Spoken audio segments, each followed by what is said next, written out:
Mariposa's POV. Oo, para sa'yo yan, mahal ko. Kinuha na nitong kamay ko't nilagay ang bulaklak dito. Kaya hindi ako makapaniwalang binibigyan niya ako ng bulaklak. Ito ang kauna-unahang beses na makatanggap ako ng bulaklak katulad nito at galing pa sa amo ko. Salamat po, senyorito. Hindi na po sana kayo nagabala pa. Mahal pong ganitong klase ng bulaklak. Pahayag ko na agad niyang kinailing. Kahit gaano pa kamahal ang mga yan, bibilin at bibilin ko pa rin ito para sa'yo. Di ba naliligawan kita? Nakangiti nitong tawag sa akin.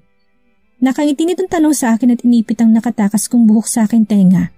Kinilig naman ako sa sinabit ginawa niya kaya hindi ko maiwasang pamulahan ng pisngi. Salamat po din, senyorito. Kinikilig kong sabi at tinaas ang kumpol ng bulaklak para maitakip ito sa pamumula kong pisngi. Siya nga pala, mahal ko. Kasama ko nga pala si Daniela. May sasabihin daw ito sa'yo. Napatingin ako bigla sa kanya at kay Daniela na ngayon ay papalapit na sa pwesto namin. Ang kaninang kilig ko'y napalitan na ng inis dahil dito. Hindi ko alam kung anong nararamdaman ko. Aaminin ko na inis talaga ako sa kanya dahil sa ginawa nitong pagpapahiya sa akin sa eskwelahan. Nang makalapit na ito ay agad siyang tumabi kay senyorita at tumarap sa akin. Pasensya ka na pala sa inasal ko sa iyo noong nakaraan. Hindi ko talaga sinasadya ang lahat. Nagselos lang talaga ako sa iyo. Pangako hindi na yun mauulit. Hinging paumanhin ito. Makikita mo namang sincere siya sa sinasabi nito kaya tinanggap ko na at ngumiti din dito. Ayos lang po yun, senyorita. Sana nga po hindi na maulit yun. Pasensya na din po kayo kung nasagot-sagot ko kayo. Nagalit lang po talaga kasi ako sa mga paratang niyo sa akin na hindi naman totoo. Pahayag ko na ikinalungkot nito.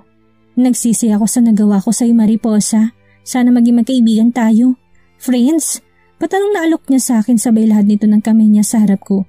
Noong unay nag-alangan ako. Pero nang makita ko nakangiti sa senyorito sa harap ko at parang sinasabi nitong tanggapin kong inaalok na kaibigan nito. Friends, sagot ko tinanggap ang kamay nito nakalahad. Salamat, Mariposa. Napakabait mo nga talaga. No wonder kung bakit nagustuhan ka ni Jared. Nakangiti nang sabi nito at tumingin pa kay Jared. Hindi lingid sa akin ang pagkagusto ni senyorita sa akin dahil lagi nito ay yung binabanggit kagabit liligawan daw niya ako hanggang sa mapasagot niya ako. Napangiti ako nang maalala kong usapan naming dalawa kagabi. Parang may naalala ka, Mariposa, at bakit ang lapad ata ng ngiti mo? Tukso sa akin na senyorita na kinangiti ko lang. Maupo na po kayo doon, senyorita at senyorito. Dadalhan ko na lang po kayo ng mamimerienda nyo. Marami pa po kasi kaming gagawin at dapat tapusin ni Lara. Sabi ko sa kanila tinignan si Lara na naglilinis sa may hagdan. Sige, mahal ko. Huwag ka magpapagod. Dito lang kami sa salat may kakwento daw si Daniela sa akin. Nakangiting sabi nito kaya tinanguan ko na lamang siya. Tatalikod na sana ako sa kanila nang biglang napahawak sa senyorita. Kay senyorito habang sapon itong kanyang ulo. Tinanong na senyorito kung ayos lang ito pero umiling siya kaya inalalayan na siya senyorito. Papuntang salat pinaupo doon. Naawa naman ako dito dahil sa nangyayari. Nakita ko pang inihilig itong ulo niya kay senyorito habang ang dalawang kamay niya ay nakapulupot sa braso. Napataas ang kilay ko sa ginawi niya pero naisip ko na lang na baka nga hilong-hilo ito't kailangan niya ng suporta para hindi tuluyang matumba.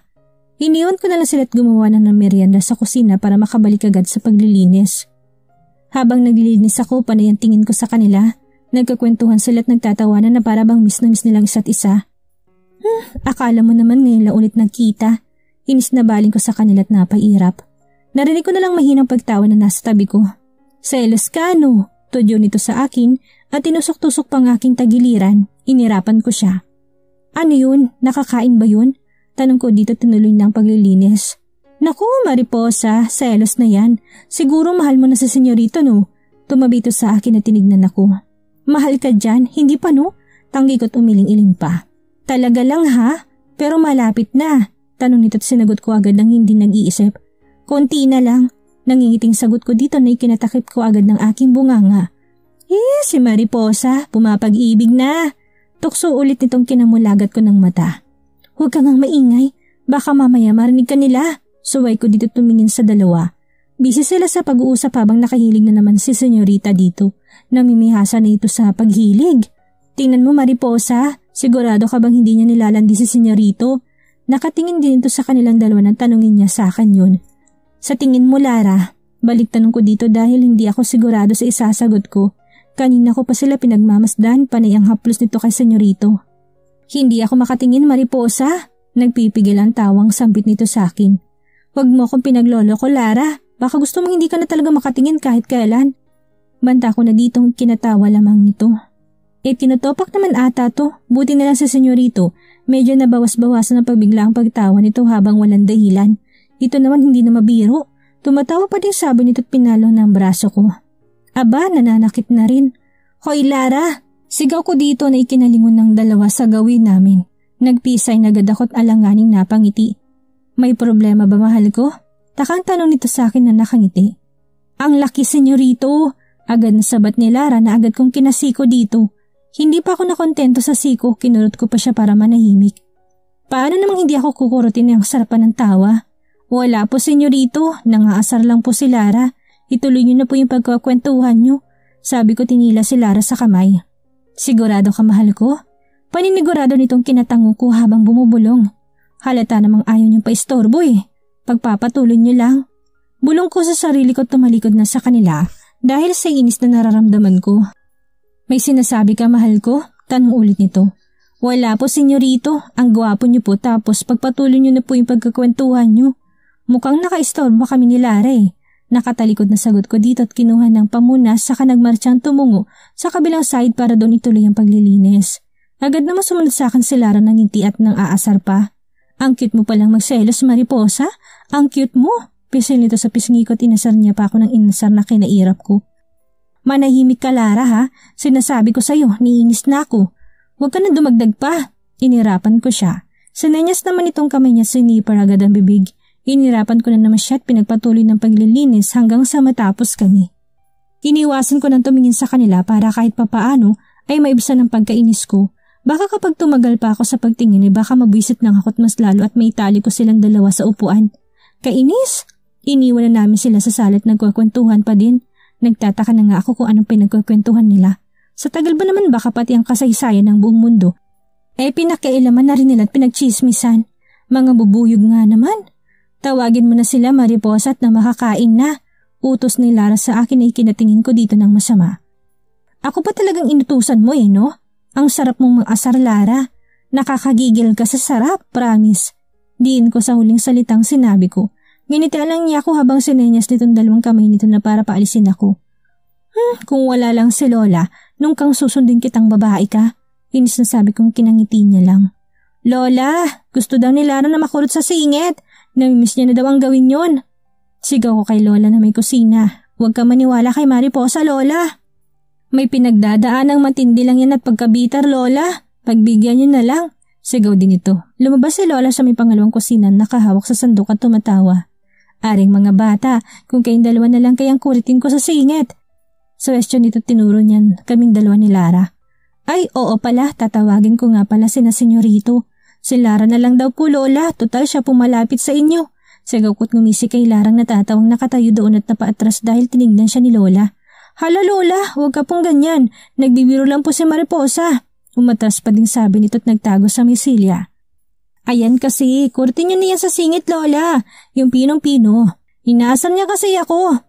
Sumbo ka kay Lola at kinindatan to. Totoo ba yun na po? Tanong nito kay Larang halata mo ng pagkinakabahan siya kaya napatawa ako. Lakas makapang-asar tapos sa kurot lang ni Lola takot na takot na. Tumatawa sabi ko tumiiling-iling pa. Hanap kasi makapang-asar tapos may kinatatakutan pala. Doon ka nang Mariposa, tawagin mo na sa senyorito at yung Linta, bisita niyo pala. Bawin dito sa sinabi niyang Linta nang malagatan siya ni Lola. Hindi ka tinuro ang manlait ng kapwa-apo. Paalala nito kay Lara. Pasensya na po Lola. Hindi na po maulit. Hinging pa umanhin dito na ikinatango ni Lola at nagpaalam na pumasok sa loob para ituloy ang paghahain. Ble! Pangaasar ko sa kanya at binilatan ito. Saka nagmadaling tumakbo papuntang sala. Pagbungad ko ay nagulat ako sa nakita ko. Nakayakap na ito kay senyorito at ganun din ito sa kanya. Umusbong ang selo sa sistema ko. Hindi ko alam kung sinasadya ba nitong ipakita sa akin na pagiging sweet nito kay senyorito o hindi. Pero sa totoo lang naapektuhan ako at sobrang nakakain na ako ng selos ko. Tumingin sa senyorita sa akin at napatas ang kilay ko nang makita kong ngumisi ito sa akin at masinigpitan pagkayakap nito kay senyorito. Pakitang tao! Bulong ko sa sarili ko at kinondisyon ng sarili ko na wag galawin ng buruhang yan. Halata ko na kanina pa ito sinasadyang paglapit-lapit at paghaplos kay senyorito pero winawala-wala ko lang dahil akala ko nga nahihilo lang talaga to. Nangisihan niya ako kanina ay biglang umakyat ang lahat ng dugo ko to the highest level na parang kumukulong mayon volcano. Hindi na ako lumapit sa kanila, tinawag ko sila kahit nasa may pintuan lang ako. Kakain na po senyorita at mahal na senyorita. Baka tapos na po mahabang kwentuhan niyo ay pwede na po kayong dumulog sa hapag ng magkainan na kayo. Sarkastikong sabi sa kanila at umalis na. Wala akong paki kung bastos na ako sa paningin nila. Masisisi ba nilang pagsiselos ko? Agad akong pumasok sa pangalawang kusina at doon nagmukmuk. Hinayaan ko si Lara nang magsilbi sa kanila. Baka kasi pag akong pumunta doon ay ibuhos ko pa sa kanila yung sinigang na maging maasim naman sila. Kaimbiyerna, daig pa nilang mag-asawa ko maglampungan. Tawag ka ng mahal mo, doon ka na daw kumain. Tawag ni Lara sa akin. Tumingin ako dito na may kunot sa aking noo. Nananadya ba talagang mga to? Kung pagbuhulin ko na lang kaya sila ng matauhan. Ayaw ko nga, bahala sila dyan. Hindi ako natinag sa pagkakaupo ko. Pag hindi ka daw nagpakita doon sa hapag, itatapon niya daw lahat ng pagkain niluto ni Lola. Seryosong sabi niya sa akin na kinatayo ko kaagad. Aba, pinaghirapan ni Lolang lutuin lahat ng putahe tapos itatapon niya lang? Aba, sinusubukan nata ako ng pasensya kung ubos na. Agad ako naglakad patungo sa dining area. Tabi! Galit na pagpapatabi ko kay Lara at pumasok sa dining area. Ay, ang lupet! Hinainan na ng buruan senyorito habang nakakandong pa. Nakita ko naman pinapaalis ito na senyorito habang nagtatawanan silang dalawa. Ngumiti ako ng pagkatamis-tamis at lumapit sa kanila ng walang babala. Agad kong kinuhang lalagyan ng kanit ang hawak ng buruhan at nagsalita. Ayaw na senyorito nang hinahain na siya ng iba. Maupo na kay senyorita at baka mangawit po kayo. Saka buntis ka hindi ba? Ang mga buntis dapat nauna ng kumain at pinagsisilbihan. Kawawa kasing baby nila. Pahayag nila pag nang lalagyanan ng kanin at pinaupo na ito sa upuan niya. Sinandukan ko na siya ng kanin, pati ulam saka ako humarap kay senyorito at nilapag sa kanyang harapan ang lalagyan ng kanin at ulam. Hindi naman po kayo baldado senyorito para sandukan pa. May kamay kat kaya mo naman pong magsandok. Wala naman po atang diferensya mga kamay nyo. Sarkastiko kong tanong dito, magsasalita saan ito na magsalita ulit ako. Ang mga katulong, marunong lumugar at ang mga katulong, hindi sumasabay sa mga amot mga bisita. Tama po ba senyorita? Nakangiting tanong ko kay senyorita. Pakabusog po kayo. Huling sabi ko tuluyan ng umalis sa hapag. Hindi ko ninayaan pang magsalita sa senyorito baka kasi magpang-abot na naman kami at ayaw kong mangyari yun. Jared's POV. Hindi ko inaasahang makikita ko si Daniela sa tapat ng mansyon. Nagtanungin ko kung bakit siya nandito. Ang sabi niya lang ay gusto niyang makausap si Mariposa at tumingin ng tawad dito. As much as I don't want her here. Ayoko namang maging bastos kaya pinapasok ko na lang siya. Pagpasok namin sa loob ay napangiti agad ako nang makita ko si Mariposa. Nang humarap sila sa amin ay napatas ang kilay nito at nakatingin sa kasama ko. Alam kong galit ito dito pero wala naman siguro itong masamang gagawin dahil nag-usap na kami. Nang humingi si Daniela ng tawad dito ay nag-alangan pa ito sa una kung tatanggapin niya ba o hindi. Pero sa kalaunan ay pinatawad niya din ito. Ang bait at ang buti talaga ng kalooban niya. Nang magpaalam na sila na maglilinis na parang hindi ako mapakalit gusto ko na ding paalisin si Daniela. Pero hindi ito makaramdam kahit sabihin ko may gagawin ako. Nagulat ako nang bigla itong napahawak sa akin at sinapon itong kanyang noo. Agad ko siyang inalalayan at pinaupo sa may sofa. Tinanong ko kung ayos lang ito at sinabi naman itong ayos lang siya at nasanin ito sa ganong nararamdaman. Nang maayos ng pakaramdam nito nagkwentuhan kami habang panay ang tingin ko kay Mariposa. Napapatawa na lang ako pag may sinasabi ito kahit hindi ko naman naintindihan dahil na kay Mariposa ang focus ko. Ilang beses ko nang sinasabi dito na may gagawin ako pero sinasabi nito na nahihilo pa siya at kung pwede dito muna ito hanggang sa umayos ang pakaramdam niya. Inihilig pa nitong ulo niya sa balikat ko kahit kating-katin na kung tanggalin na naawa naman ako kaya hinayaan ko na lang muna. Habang nakahilig ito sa akin ay tinitinan ko pa din si Mariposa baka kung anong sabihin niya pag nakita niyang nakahilig ito sa akin. Ayoko pa naman siyang magalit ulit sa akin. Kababati lang namin at ayokong awayin niya ulit ako. Nararamdaman kong paghaplos-haplos niya sa aking braso. Minsan hinahawakan kong kamay at binababa sa kandungan nito. Pero makulit ito't panay pa rin ang haplos nito. Nang mapasigaw si Mariposa, agad akong tumingin dito dahil akala ko kung ano nang nangyari dito. Yun naman pala inasal lang siya ni Lara. Pero nang tumalikod dito narinig ko may binulong ito pero hindi ko naman naintindihan kung ano. Simula noon ay parang iba ng tingin niya sa amin. Sinusubukan ko dumistansya dito pero lapit pa rin ito ng lapit at kumakawit pa ito sa aking braso na agad ko namang inaalis. Sadyang makulit lang talaga ito. Nang magkwento ito tungkol sa pagbubuntis niya at sa lalaking nakabuntis sa kanya ay hindi nito mapigilang mapaiyak. Nagulat ako nang yumakap siya bigla sa akin habang umiiyak. Niyakap ko din ito pabalik dahil naawan naman ako. Hinagod-hagod kong likod niya hanggang sa tumahan to. Nagulat na lang ako nang magsalita si Mariposa sa may pinto ng kusina at parang iba ng tono ng pananalita nito. Halata mo na rin sa mukhang inis. Nang talikuran niya kami, habulin ko sana ito kaso hinawakan ako ni Daniela. Hinayaan ko muna siya at napabuntong hinanga pupuntang hapag para makakain na ito at makauwi na. Pagkaupo namin sa hapag, napansin ko si Lara lamang ang maasikaso sa aming kinataka ko. Nasaan si Mariposa, Lara? Nagtatakang tanong ko dito. Nasa kusina po, senyorito. Tinutulungan niya po si Lolang mag-ayos ng mga gamit doon. Sagot nito tuluyan ng nilapag ang mangkok na may ulam. Tell her to come here. At dito na siya kumain, utos ko. Opo, senyorito. Paano po pag ayaw niya? Alanganin tanong nito sa akin na kinunkunot ng noo ko. Bakit naman ayaw nito? Sabihin mo kapag hindi siya pumunta dito at kumain ay itatapon ko lahat na nandito sa hapag. Tell her that. Seryoso saan ko na ikanatango nito? Opo, senyorito. Sagot nito tumalikod na para bumalik sa kusina. Napaisip tuloy ako kung galit ba ito sa akin. Tulala lang ako at nag-iisip habang pinaglalaroan ng kutsara sa kamay ko. Nagulat na lang ako nang biglang magsalita sa Daniela kaya napaharap ako dito. Nagkwento siya tungkol sa mga kalokohang nagawa namin noon kaya napapatawa na lang ako at nakalimutan ko nang nasa isip ko. Nang tumayo ito, kinuha niyang lalagyan ng kanin at lumapit sa akin. Nagulat na lang ako na bigla siyang upo sa kandungan ko habang nagkakwento. Hindi ko mapigilang hindi matawan nang ipaalala nitong kahihiyang nagawa ko sa isang convenience store. Habang tumatawa, pilit ko itong pinapaalis sa kandungan ko. Ako nang bahalang kumuha sa kakainin ko, Daniela. Maupo ka na lang doon. Sabi ko dito't pilit na pinapaalis pero matigas to. Hindi ko naman to pwedeng itulak na lang basta dahil buntis to. Ikaw naman, misa ko lang naman gawin ito. At alam ko namang ito nang huli kong hahayaan mo na lang ako. Alanganin ako napangiti dito habang ito naman ay nagkakwento pa rin. Kahit hindi ko naman alam ang sinasabi nito, pilit ko na lang sinasabayan ng tawa niya para hindi ito mapahiya. Nasa ganun kaming pwesto nang bigla na lang may umagaw sa hawak nitong lalagyan at pinaupo ito sa kinaupuan niya. Nagulat talaga ako sa ginawa niya at hindi ko inaasahan. Mas nagulat pa ako nang pagkatapos niyang sandukan si Daniela ay humarap ito sa akin at sarkastiko nagsalita. Hindi naman po kayo baldado, senyorito, para sandukan pa. May kamay ka at kaya naman pong magsandok. Wala naman po atang diferensya mga kamay niyo. Nakatulala lang ako nakatingin dito at nagsasalita pa sana nang bigla ito nagsalita ulit na kinatahimik ko. Ang mga katulong marunong lumugar at ang mga katulong hindi sumasabay sa mga amo at mga bisita. Tama po ba, senyorita? Nakangiti nitong tanong ko kay Daniela. Pakabusog po kayo. Huling sabi nito tuluyan na umalis sa hapag. Nagulat talaga ako sa tinura niya kaya napatayo ako at sinusundan na sana ito nang bigla na lang hawakan ni Daniela ang kamay kong kinainis ko.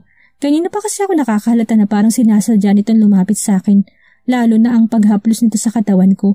Hindi ko nga alam kung totoo nga bang hihilo ito gawa-gawa niya lang. Let go, Daniela. Inis na sambit ko tiningnan ng kamay niyang nakahawak sa aking braso. Hayaan mo na lang muna siya, baka napagod lang sa paglilinis kaya gano'n na lang kabastos ang asal niya. Sabi nitong kinakunot ng noo ko. Nagtaka lang ako sa inasal niya at hindi ako nabastusan dun. I don't know what got into you para magpakita dito sa bahay. After what you've done. Pero dahil sinabi mong hihingi ka ng tawad kay Mariposa, hinayaan kita't pinapasok. Inalis ko ng kamay niya, tiningnan ito ng seryoso sa mata. Kung ano man ang binabalak mo, itigil mo na, Daniela. Ginagawa mo lang komplikadong lahat, sabi ko dito. Wala akong balak na kung ano man, Jared. I just wanted to eat with you at gusto kong bumawi sa mga kasalanang nagawa ko. Malungkot na sabi nito't yumuko. Hindi ko alam kung bakit bigla na lang ako naawa sa kanya. Dahil siguro ito sa itsura niya. Hindi mo na kailangan pang bumawi, Daniela. Just take care of yourself. Hayaan mo na lang ako. Ayusin mo ng buhay mo at ng magiging anak mo. Payo ko ditong kinatango nito ng mahinang humikbi. Mahal na mahal kita, Jared, at hindi ko alam kung paano kita kakalimutan na kayo kong sabi nito habang humihikbi. Umpo ako sa kinaupuan ko kanina tumarap dito. Hindi ako lumapit sa kanya dahil baka biglang bumalik si Mariposa at mas lalo pa itong magalit sa akin. Ilang beses ko nang sinabi sa'yo na hindi na ako kailanman babalik pa sa'yo. May mahal na akong iba't si Mariposa yun. Sana tanggapin mo na lang katotohanan hindi na tayo kailanman magkakabalikan pa. Seryosong sabi ko dito, narinig kong tuloy-tuloy niyang pag-ikbi. Gusto ko muna itong aluin pero nangangamba kung baka bigyan na naman ito yun ng kahulugan. Just go home, Daniela. Magpahinga ka na, ipapakuha na lang kita ng taxi kay Kuya Leo. Sabi ko ditong kinatango lamang niya tumingin sa akin na may luha sa kanyang mga mata. Naawa man ako'y hinayaan ng sarili kong lumapit dito para aluin. Nakita ko naman bigla na lang itong sinapo ang noon nito at pumikit. Ang kanina pagpipigil ko na lapitan ito na tibag. Lumapit ako dito tinalayan habang tinatanong ko kung okay lang ito. Nang tumahan ito ay agad ko siyang inalalayan papunta sa sala at pinaupo doon. Take a rest. Tawagan kong driver ni ma'am para maihatid ka niya. Sabi ko dito kinuha sa bulsa kong telepono. Ikaw na lang maghatid sa akin, Jared, please. Pakiusap nito na agad kong tinanggihan. I need to talk to Mariposa, tayo kung patagalin pa to. Sa kilos niya halata tong galit. Tinawagan ko na agad ang driver ni ma'am para maka-out na agad dito sa mansyon. 25 minutong tumagal ay dumating ng driver ni ma'am. Kaya nilalain ko nitong tumayot inahatid sa sasakyan. Pagkapasok nito tumingin ako dito at nagsalita. Please Daniela, ayusin mo ng buhay mo at huwag mo na akong pakikalaman pa. Mahal ko si Mariposa at malabong-malabo na bumalik pa ako sa'yo. Kausapin mong ama ng dinadala mo, Daniela. Isipin mo na lang magiging buhay ng anak mo. Mag-iingat ka. Bilin ko dito tuluyan ang sinarang pinto ng sasakyan. Hindi ko na siya hinayaan pang magsalita at hinintay nitong makaalis. Pagkaalis ng sasakyan nila agad na akong pumasok sa bahay at pinuntahan si Mariposa sa kusina para magkausap kami.